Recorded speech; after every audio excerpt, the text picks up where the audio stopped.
Hello, I'm Vila Spiderhawk, and I'm going to read an excerpt from Discovering Hope. This book is available for $2.99 at Amazon's Kindle store, at Barnes & Noble's Nook store, and in PDF and other formats at smashwords.com.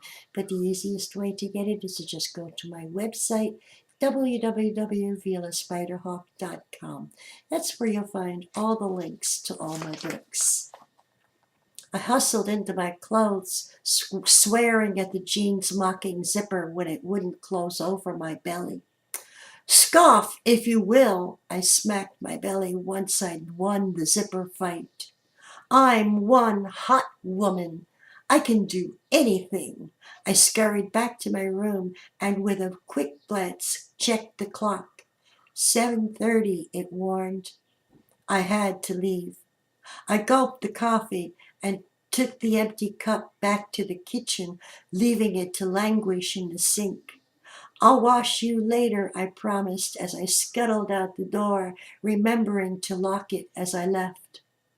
I couldn't understand the giddy feeling coursing through my veins. I had awakened with joy on rare occasions through the years, but when reality barged in, the weight of gloom had taken over, pounding down my fragile cheerfulness. And so each day I'd slogged through melancholy, working much too hard to take each breath, to take each step, to do the basics. I'm going to get my gift today, I heard my startled voice exclaim. I stopped as rashly as a cab would for a fare. A young man slammed me from behind. His briefcase tumbled from his hand. I bent to pick it up. I'm sorry, I lied through a smile, the size of Garfield's at the Macy's Day Parade. That's quite all right, he grinned. No harm. I didn't know how he could tell. The thing was scratched and bruised and battered top to bottom. Happy birthday, he reminded me of Jack when he was young. Oh no, my birthday, I started, but then chose not to explain. How kind of you. Yes, it's a very happy day. I don't know what time I arrived, but Marianne was there already in a blue paint-splattered smock and dirty jeans. Am I late? Her reckless hair was sticking wildly from her head, her face too small amid its gold exuberance. Nope, I just got here, she assured. You set to be Mona Lisa? She teased, scratching Brandy's pink-bowed ear. I sure am. I bent over to pat the Afghan too. Does this dog ever bark? She seems so quiet and serene. Oh, she is. She's very placid, aren't you? She bent over and kissed the hound and straightened out her bows. The only thing is that she can't seem to keep those bows straight. She doesn't like them, I winked. I bet she'd like a nice bandana, something red with blue and white. What do you think? Tipping her head, the woman squinted at her pet. What do you think, my sweet Brandy? The animal whined. I guess not.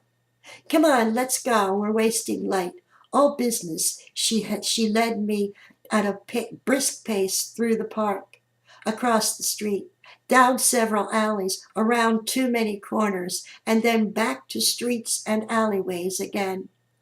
I'd set out trying to remember where we'd walked and where we'd turn, but by the middle of the trek, it was all muddled.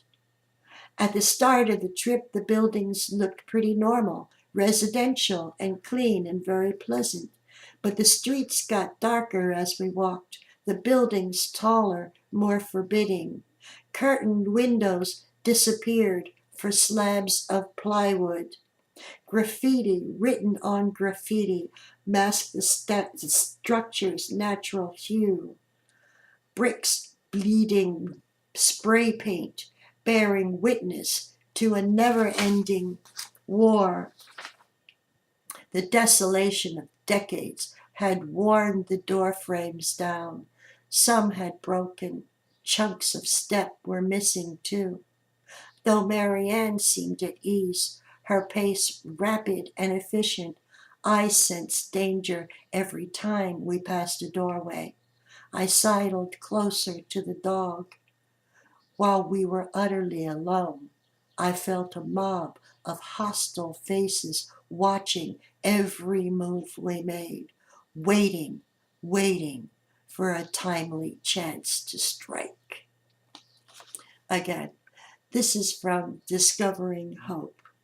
This book is available for $2.99 at Amazon's Kindle store, at Barnes & Noble's Nook store, and in PDF and other formats at smashwords.com.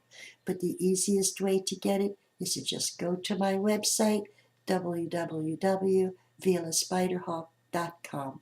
That's where you'll find all the links to all my books.